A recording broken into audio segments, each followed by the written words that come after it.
We will move to our second presenter today, who is Karl Box from Pion, and he will describe the use of Flux tools to demonstrate the impact of the particle drifting effect in oral drug absorption. Karl Box was appointed as the Chief Scientific Officer at Pion UK in 2020. He is involved in scientific and chemistry-related functions within the company for many years, as well as supporting commercial activities and business development. His expertise is in the field of physicochemical measurements, where he has forged a successful career in the development of new instrumentation and assays for supporting drug discovery and development. And I think Karl has shared his screen. So Karl, please start your presentation. Yeah, thank you, Blind, for the introduction. Can you hear me and can you see the slides? Yes, all looks fine. Okay, great. So hello, everyone. In this talk, I will present the latest work using Pion's Flux tools to evaluate the particle drift effect in vitro and show its impact on in vivo oral drug absorption.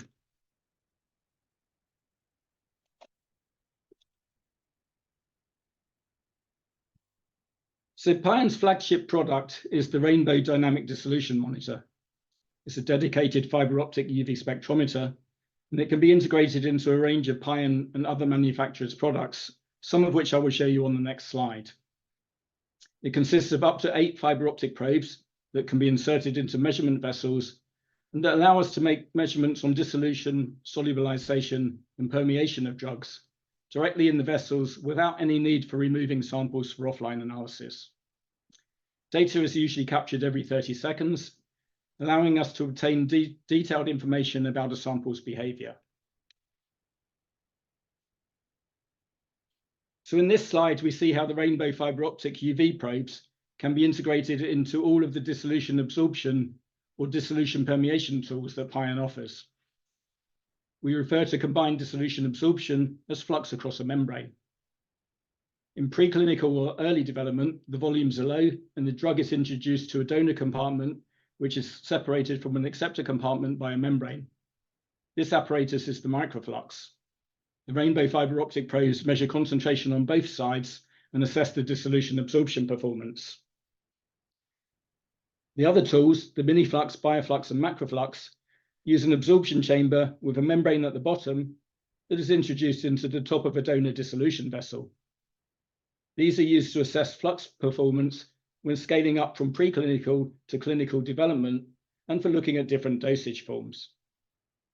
Again, the Rainbow fiber optic probes are used to measure concentration and are inserted in both the donor dissolution vessel and in the receiver absorption chamber to measure the flux performance.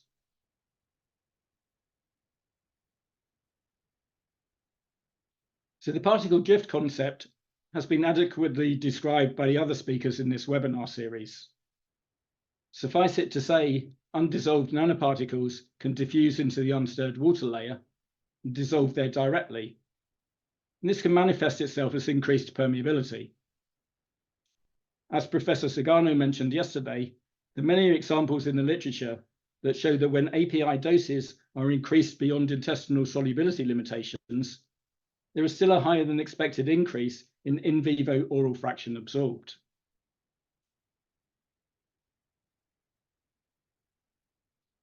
So our first case study demonstrating the particle drifting effect shows the results of a flux study using the microflux apparatus on untreated pyroxicam and nanosuspensions of pyroxicam.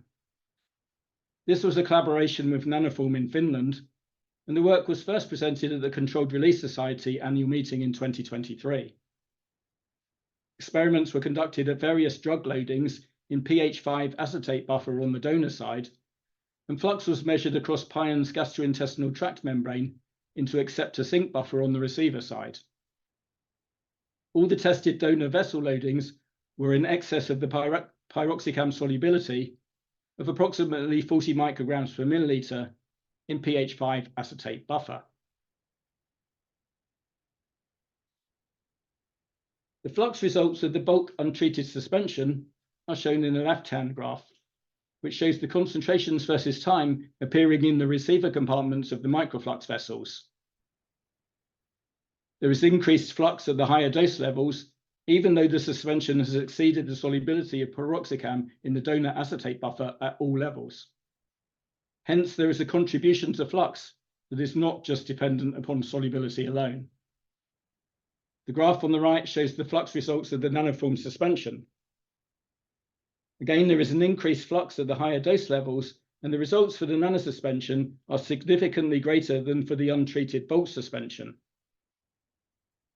It is possible from this flux data to determine the contribution of the particle drift effect from particles drifting into the unstirred water layer on the total overall flux at each dose level.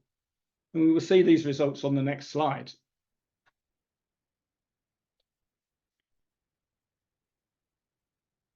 So the results for both the untreated and the nanoform material are shown in the graph and in the table. For each dose loading, it was possible to calculate the contribution of the particle drift effect to the total flux value. The orange bars show the contribution to the flux of the dissolved API at the solubility limit of piroxicam, and the green bars show the contribution to the flux of the particle drift. There is a significant boost to the particle drift for the nanoformed material compared to the bulk suspension, providing evidence that small particles are able to diffuse more easily through the unstirred water layer. In fact, when looking at just the impact of the particle drift, there is a 3- to 5-fold improvement in flux for the nanosuspension at the higher doses, and an almost 2-fold improvement to the total flux and overall absorption.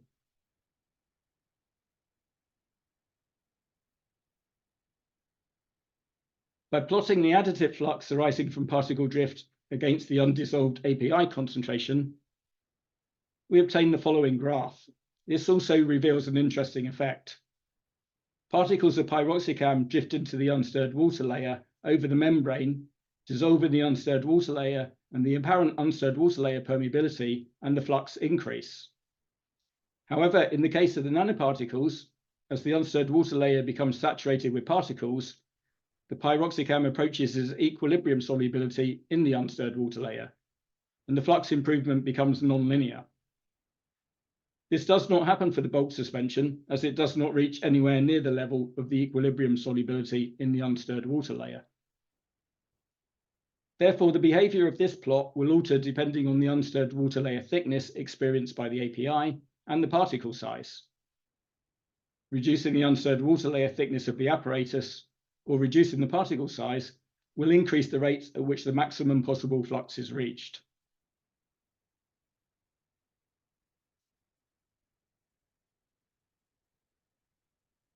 So to summarize case study 1, it's possible to use the flux data to make several conclusions about piroxicam behavior. We can see the impact of the particle size on the measured flux, where we saw that the nanosuspension showed an increase compared to the bulk suspension. We can also observe the upper limit of the flux improvement attainable until the unstirred water layer becomes solubility saturated. And additionally, we can characterize the contribution to the total in vitro flux arising from particle drifting effects. This also has some implications relating to the development of enabling formulations. As well as improving dissolution rates, particle size reduction can also improve the permeability of a drug where the unstirred water layer permeability is limiting to absorption. These are compounds that typically already have a high membrane permeability. The particle size reduction could be advantageous, particularly when high doses need to be administered.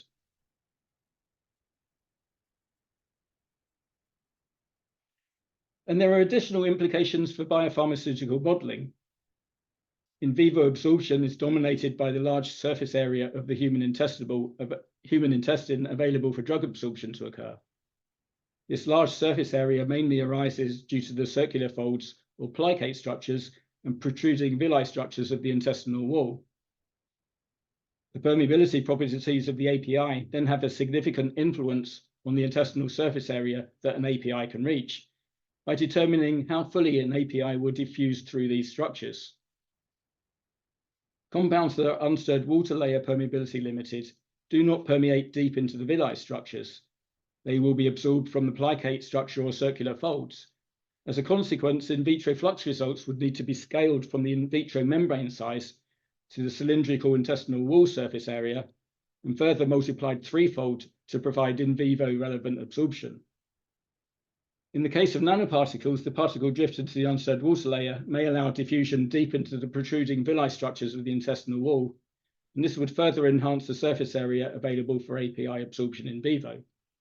As a result, in vitro flux assays could underestimate the relative formulation improvement from nanosize reduction with respect to in vivo absorption rate. And for example, a twofold in vitro flux improvement could translate to up to a 10-fold enhancement in vivo due to protruding villi structures providing a 10-fold surface expansion factor. And we will talk more about this in the next case study.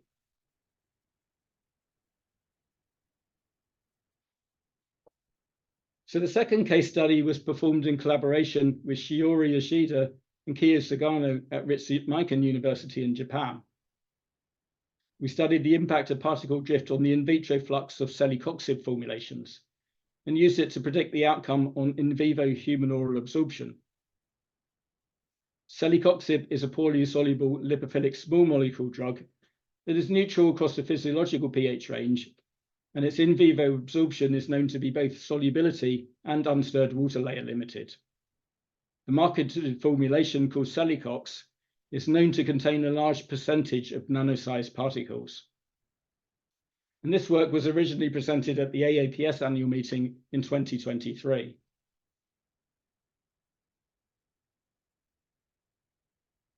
So in the graph, we see the in vivo pharmacokinetic data at different administered doses of Celecox formulations.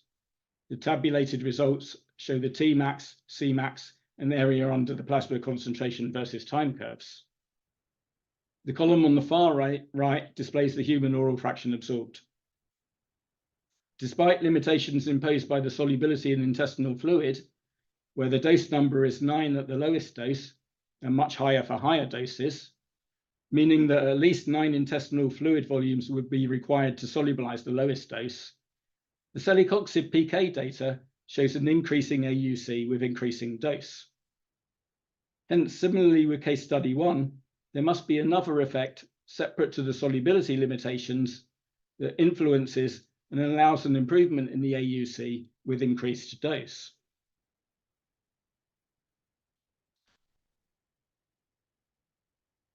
So here we see the conditions used and the results of microflux assays, where the in vitro Celecox dose has been scaled to represent the human dose volume ratio. The graph shows increasing flux with respect to the dose, despite solubility limitations in the donor passive medium. Consequently, the table shows that the apparent permeability appears to increase alongside increasing flux. Hence, our flux results are behaving similarly to the PK and AUC data shown on the previous slide. We also know that the marketed Celecox formulations contain a large percentage of nano-sized particles.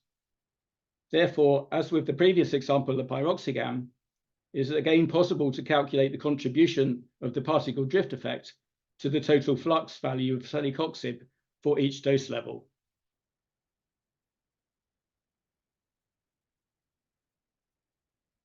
It is then possible to use the in vitro flux information, including the effect of the particle drift flux, on calculating the human maximum absorbable dose, and hence human fraction absorbed. Now, I want to explain this process in more detail before we look at the celecoxib results. The translation of in vitro results to in vivo relevant results is performed using Pion's new predictor software program, which is a new data handling and prediction package that works with data from Pion's Rainbow instrument. The total mass absorbed in vivo can simply be written as the integration of the in vivo flux multiplied by the surface area of the human intestinal membrane walls available for drug absorption, multiplied by the transit time in the human intestine over which drug absorption can take place. This is the maximum absorbable dose. The fraction absorbed is then the total mass absorbed divided by the administered dose and multiplied by 100 to get it as a percentage. However, what we need to be able to do is to take out in vitro determined flux values in our microflux assays, represented by the cylindrical tin man shown on the left, and be able to apply certain scaling factors to be human in vivo relevant. These include things such as corrections for the in vivo absorption barrier properties including unstirred water layer thickness, scaling to the available intestinal surface area based on the drug's permeability, considering dose clearance of the in vivo system compared to the in vitro system, making adjustments for intestinal transit time. For example, drugs that are soluble and with high permeability will be readily absorbed at the top of the villi structure, whereas drugs with poor permeability or poor solubility may descend to the bottom of the villi before they are absorbed. Hence, poor permeability drugs will actually have access to a much larger surface area for drug absorption to occur. And likewise, poorly soluble nanosized drugs that move into the unstirred water layer will also descend into the villi structure and gain access to a large surface area. All of these things form part of the gut framework, or the gastrointestinal unified theoretical framework, that was first published by Professor Kiyo Sugano, and which is shown on the next slide.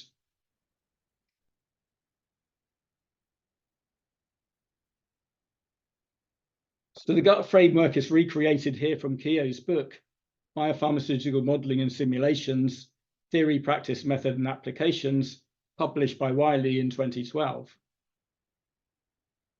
The gut framework comprises a system of equations which model the processes of dissolution, precipitation, and absorption. In terms of parameters needed for making a prediction, the gut framework requires the input of certain measured physicochemical properties and constants in order to appropriately calculate dissolution and precipitation rates and the permeation of a drug, and to ultimately determine the oral absorption.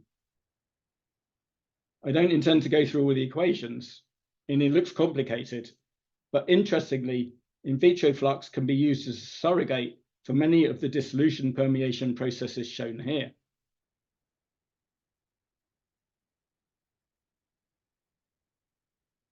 So using flux results derived from Pion's flux assays allows the substitution of many of the equations feeding the dissolution and permeation parts of the gut framework. Hence, it is possible to determine the amount of a substance permeating the intestinal wall using only the value of flux, supported by the solubility and dissolution behavior observed in the donor vessel. Providing the experimental assay is designed to emulate intestinal conditions as closely as possible. And these experiments can also be designed to take into account the impact of the particle drift on flux and how it impacts on the oral fraction drug absorbed.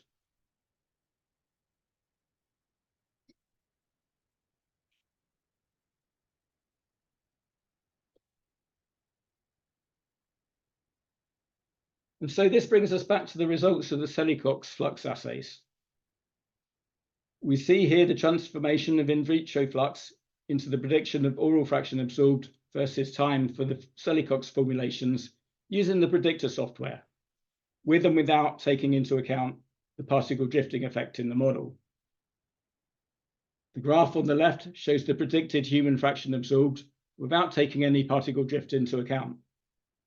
The highest fraction absorbed is for the lowest dose, and the lowest fraction absorbed is for the highest dose. The drug is significantly solubility limited and unstirred water layer permeability limited. And for the highest dose, the oral absorption comes out below 10% fraction absorbed over the entire intestinal transit time. In the graph on the right, however, the predictor particle drift effect model postulates that the proportion of the flux arising from particle drift should be scaled, accounting for villi access. As a result, there is significant improvement to the prediction of the total oral drug fraction absorbed over the intestinal transit time at all dose levels. And as we will see on the next slide, this brings the predictions much more into line with the published human oral fraction absorbed data.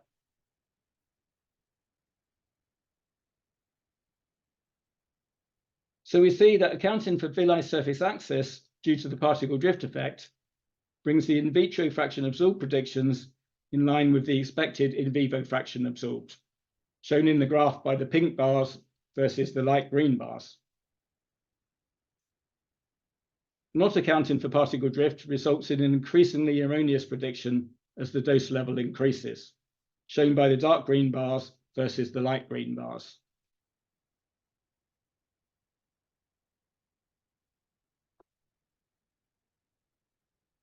And so in this study, we've shown that it's possible to use flux data to estimate absolute in vivo fraction drug absorbed, to be able to determine the in vitro flux value arising from the particle drift effect, and to compensate for the effects of particle drifting when scaling to the in vivo condition.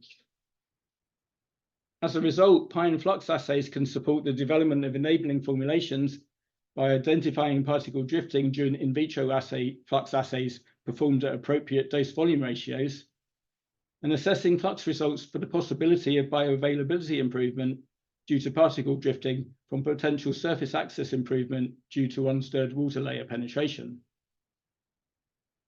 Finally, the graph and table on the right show the performance of Pi's new predictor program on various marketed formulations showing calculated versus published human oral fraction absorbed values.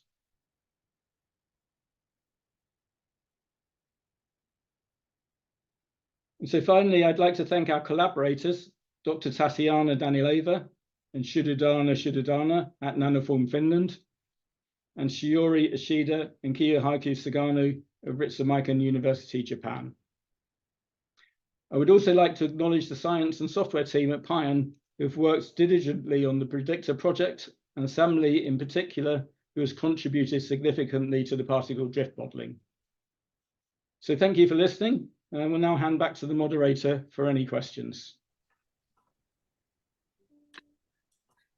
Thank you very much, Carl. We have a few questions. So I start with the first one. Is there any evidence that the particle drift effect leads to a longer small intestinal transit time?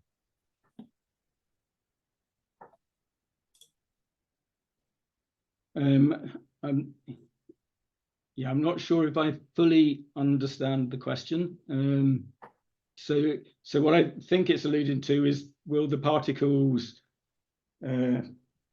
I guess, become trapped inside the villi or the crypts and remain there longer? I'm not sure if I have a direct answer to that question, but certainly there's lots of experimental in vivo evidence where drugs or doses that are administered above solubility levels of drugs certainly increase the areas under the curves in the plasma concentration time profiles, which I think provides the evidence that the particle drift effect is a real effect. And and it's not just my presentation that is saying that, it's the whole series of webinars over the last 2 days. Does it lead to longer, smaller intestinal transit time? I'm not sure I can directly answer that question. Okay. Let's move to the next question. I believe that the gut framework includes only the small intestine and not the large intestine. If this is correct, then can you comment on the potential impact of a lack of a colon and on predicted absorption with and without particle drift? Yes, I think the first part of that question is correct in that we are only accounting for small intestinal absorption. We know the membranes are in the colon are much more tightly packed, and overall drug absorption, or the contribution to drug absorption, is going to be probably a much smaller percentage. But I can also throw this question open to Keo, who's also online, to see if he has any response.